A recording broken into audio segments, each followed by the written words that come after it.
Hello friends, আসসালামু আলাইকুম। আমার চ্যানেলে নতুন আরেকটা পড়ার ভিডিওতে আপনাদের সবাইকে স্বাগতম। প্রাইমারি সহকারী শিক্ষক নিয়োগ পরীক্ষার 40 দিনের প্রস্তুতির আজকে আমার ডে 3। গতকাল আমি যে পড়াগুলো পড়ছিলাম আপনাদের সাথে আমি আমার সেই পড়ার রুটিনটা শেয়ার করছি। তো সবার প্রথমে পড়ার জন্য আমি রুটিন তৈরি করে নিচ্ছি। তো আজকে আমি পড়বো হচ্ছে ইংলিশ থেকে ভার্বের হচ্ছে আমি ৩ ভাগে ভাগ করছিলাম। আজকে আমি হচ্ছে দ্বিতীয় ভাগ পড়বো। আর লিটারেচার থেকে পড়বো হচ্ছে রোমান্টিক এজের যে এমসিকিউ আছে সেগুলো। আর বাংলা সাহিত্য অংশ থেকে পড়বো হচ্ছে আমি আজকে একটা সাহিত্যিকের নাম আলাউদ্দিন আল আজাদ। আর গ্রামাটিক্যাল অপশন থেকে পড়বো বিপরীত শব্দ ফুল। বিজ্ঞান থেকে পড়বো তড়িৎ শক্তি ও চৌম্বক শক্তির যে এমসিকিউ গুলো আছে সেগুলো। বাংলাদেশ বিষয়গুলি পড়বো হচ্ছে সংবিধান পঞ্চম ভাগ, ম্যাথ করব দশমিক ভগ্নাংশ। আর প্রাইমারি সহকারী শিক্ষক নিয়োগ পরীক্ষার প্রিভিয়াস ইয়ারের প্রশ্ন আমি আজকে 2022 সালের যে তিনটা আছে আমি সেই তিনটা পড়বো। তো এখন আমি রুটিন করে নিয়েছি আর এখন বাজে সকাল ৬টা। আমি সবার প্রথমে হচ্ছে পড়বো হচ্ছে ইংলিশ সাবজেক্ট। ইংলিশ থেকে পড়ছি আমি হচ্ছে গ্রামাটিক্যাল আজকে ভার্ব এখানে আগের দিন আমি পড়ছিলাম ভার্বের ১ম ভাগ, আজকে পড়বো ২য় ভাগ অর্থাৎ লিঙ্কিং ভার্ব, কগনিট ভার্ব, তারপর ট্রানজিটিভ, ইনট্রানজিটিভ ভার্ব যেগুলো আছে সেগুলো।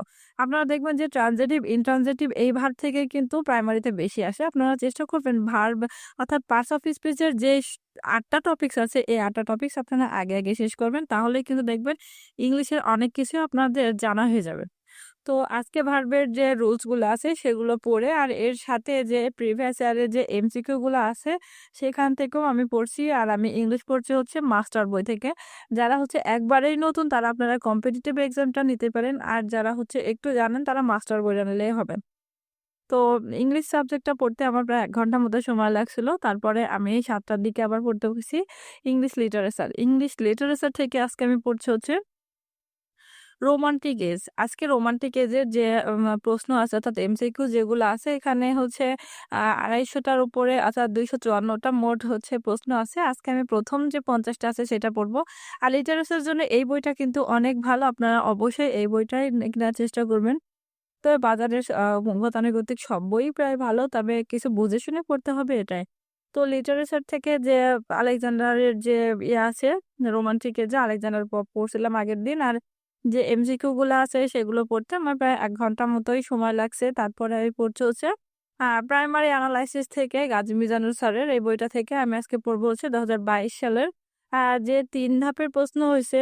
আমি আজকে পেজ ৩ ধাপের প্রিভিয়াস ইয়ারের প্রশ্ন এমসিকিউ যেগুলো আছে সেগুলো সমাধান করার পাশাপাশি ম্যাথ যেগুলো আছে সেগুলো সলিউশন করছিলাম।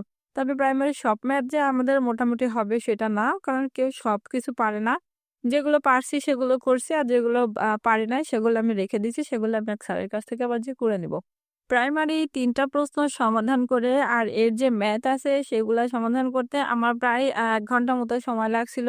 তারপরে আমি একটু সকালে উঠে ফ্রেশ হয়ে খেয়ে দিয়ে আবারও পড়তে বসলাম হচ্ছে বিজ্ঞান সাবজেক্ট। আজকে বিজ্ঞান থেকে পড়বো হচ্ছে আমি তাপ ও তাপগতিবিদ্যা। আর আগের দিন যে চৌম্বক পদার্থ, তড়িৎ পদার্থ পড়ছিলাম তার এমসিকিউ গুলো পড়বো। আমি আগের মানে পড়তে বসলে আগের দিনের পড়াগুলো রিভিশন করে তারপর নতুন পড়া পড়ি। এতে করে আমার একটু মানে মনে থাকে আরকি এটাই। তো আজকে বিজ্ঞান পড়তে আমার প্রায় ৪৫ মিনিটের মতো সময় লাগছিল। তারপরে হচ্ছে একটু হাঁটাহাঁটি করে এসে আবারও পড়তে বসলাম হচ্ছে আমি আ বাংলা সাবজেক্ট। তবে আপনাদেরকে বলি প্রাইমারি ১ম ধাপের পরীক্ষা কিন্তু মোটামুটিভাবে জানুয়ারির ১-২ তারিখের দিকেই সম্ভাব্য ডেট দিছে। তবে যদি নির্বাচনের ক্ষেত্রে একটু পিছায় ছিল ভিন্ন কথা। তবে এই ডেট ধরে আপনারা পড়ার চেষ্টা করবেন। তবে আজকে হচ্ছে প্রায় ১২:৩০ সময় আমি ১২টার সময় আমি আবার পড়তে বসলাম। এটা হচ্ছে বাংলাদেশ বিষয় বলি। বাংলাদেশ বিষয় বলি থেকে পড়ছি আমি হচ্ছে আজকে সংবিধান পঞ্চম ভাগ অর্থাৎ আইন বিভাগ। আইনসভার যে আছে ৬৫ থেকে ৯৩ ধারা। আর আমার কাছে মনে হয় বইতে কিন্তু হিউজ পরিমাণে দেওয়া আছে। অর্থাৎ একটা টপিকস এর অর্থাৎ ধারা কিন্তু বিশ্লেষণ করে দেওয়া রয়েছে প্রায় আধা পেজ করে। এগুলা কিন্তু মনে রাখা অনেক কষ্ট। এজন্যই আমি এরকম ছোট করে নোট করে এভাবে আগে লিখে নিয়ে তারপরে মুখস্থ করি। এতে করে আমার খুব তাড়াতাড়ি ধারাগুলো মুখস্থ হয়ে যায়। আর তবে বিশেষ হচ্ছে কথা হচ্ছে আমার হচ্ছে এই সংবিধানটা খুবই কম মনে থাকে। এজন্য আমি এরকম নোট করে পড়তেছি। তো প্রাইমারির যেহেতু আ সংবিধান তারপর হচ্ছে বিসিএস এর ক্ষেত্রে সংবিধান আছে। আপনারা চেষ্টা করবেন সংবিধানগুলো পড়তে। এই সংবিধানটা পড়তেই প্রায় জোহরের আজান দিয়ে দিল। তারপরে আমি আর পড়ি নাই। গোসল করে ফ্রেশ হয়ে খেয়ে-দেয়ে নামাজ পড়ে আমি আবারও পড়তে বসছিলাম হচ্ছে একবারে সন্ধ্যা ৬টার সময়। মাগরিবের নামাজ পড়ে একটু নাস্তা করে পড়তে বসছিলাম ৭টার সময়। আর এই সময় পড়ছি আমি হচ্ছে আজকে বাংলা সাবজেক্ট, বাংলা সাহিত্য অংশ থেকে পড়ছি হচ্ছে আলাউদ্দিন আল আজাদ। আর এখানে কিন্তু কিছু সাহিত্যিক আছে। আ এগুলা মোটামুটিভাবে পড়লেই কিন্তু হয়ে যায়। তবে আপনারা জানেন যে প্রাইমারিতে কিন্তু সাহিত্যিক অংশ থেকেও কিন্তু বেশি প্রশ্ন আসে হচ্ছে গ্রামাটিক্যাল অপশন থেকে। তবে গ্রামাটিক্যালটা আপনারা বেশি জোর দিবেন। আজকে আলাউদ্দিন আল আজাদের যে জন্ম-মৃত্যু সাল আছে, সাহিত্যকর্ম আছে যেগুলারে কোন পুরস্কার পাইছে, এগুলো পড়ে আমি আবার খাতায় লিখছিলাম। আপনারা চেষ্টা করবেন যে যতটুকু পড়বেন ঠিক ততটুকুই মানে খাতায় লিখে পড়তে। তাহলে কিন্তু এটা মনে থাকে। আমার ভুলে যাওয়ার প্রবণতা অনেক বেশি। কারণ আমি যেটাই পড়ি সেটাই ভুলে যাই। সেজন্য আমি লিখে পড়ি তাই আপনাদেরকেও বললাম। তো বাংলার এই অংশটা পড়তে আমার প্রায় ১ ঘন্টা সময় লাগছে। তারপরে আমি হচ্ছে ৮টার দিকে আবারও পড়তে বসছিলাম। আর ৮টার দিকে পড়ছি আমি হচ্ছে আজকে বাংলা যে গ্রামাটিক্যাল অপশন আছে সেটা আজকে আমি পড়ব হচ্ছে সরি আমি সূচিপত্রে কিন্তু লিখছিলাম আজকে আমি বিপরীত শব্দ পড়ব। কিন্তু বিপরীত শব্দগুলো আমি রিভিশন দেওয়ার পরে আজকে পড়ছি হচ্ছে আমি নত্যবিধান, সত্যবিধান যে টপিকটা আছে সেটা। আর নত্যবিধান থেকে কিন্তু অনেক হিউজ পরিমাণে রুলস নাই। কিছু রুলস আছে অর্থাৎ রি-র-পেট আছে মূর্ধন্য ছ এর পরে মূর্ধন্য হয়। তারপর হচ্ছে তৎসম এরকম শব্দের ক্ষেত্রে মূর্ধন্য হয়। এই যে ৩-৪ টা রুল আছে এই রুলস গুলো যদি আপনারা জানেন তাহলে কিন্তু নত্যবিধানটা আপনাদের মানে কমপ্লিট হয়ে যায়। তো নত্যবিধান থেকে কিন্তু প্রত্যেকবার নত্যবিধান, শতবিধান থেকে প্রাইমারিতে প্রশ্ন আসে। তো এই টপিকসটা কিন্তু খুবই ইম্পোর্টেন্ট। আপনারা এটা পড়বেন। আমিও যেরকম পড়তেছি। অনেক আপুরা ভাইয়ারা বলতে পারেন যে নিজে চাকরি পাই নাই আবারও আ আমাদেরকে সাজেশন দিচ্ছে। আসলে এটা সাজেশন না। আমি যেটা পড়ি আমি সেটাই আরকি আপনাদের সাথে শেয়ার করি।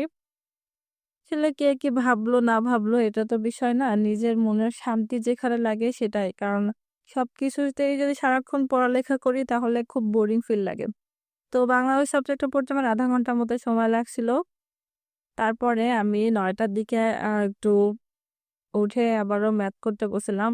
আজকে ম্যাথ করছি হচ্ছে আমি দশমিক ভগ্নাংশের আগের দিন আমি ৫৪ পর্যন্ত ম্যাথ করছিলাম। অর্থাৎ যে ছোট অঙ্কগুলো ছিল। আর আজকে পড়বো হচ্ছে এই দশমিক ভগ্নাংশের লিখিত যে অঙ্কগুলো আছে অর্থাৎ এখানে যে ২২ টা ম্যাথ আছে সেই ২২ টা ম্যাথ আমি পড়বো।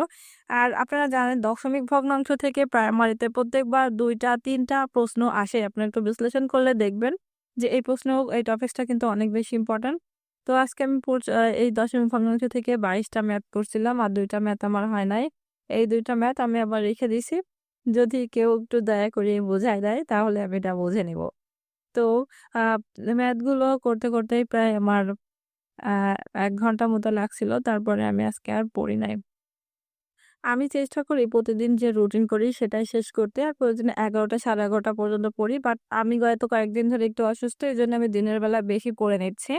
তবে আপনারা চেষ্টা করবেন আপনাদের যখন যার সময় হয় সেই রুটিন মাফিক আপনারা রেগুলারলি পড়াশোনা করতে। তো এই ছিল আমার আজকের পড়ার রুটিন। পরবর্তী দিন আমি আবারও আমার আরেকটা পড়ার ভিডিও আপনাদের সাথে শেয়ার করব। কোনো আপু ভাইয়ের যদি আমার পড়ার ভিডিওগুলো ভালো লেগে থাকে তাহলে অবশ্যই আমার চ্যানেলটা সাবস্ক্রাইব করে দিবেন। আর চাইলে আমার সাথে রুটিন মাফিক পড়তে পারেন। আজ এই পর্যন্তই। সবাই ভালো থাকবেন, সুস্থ থাকবেন। আল্লাহ হাফেজ।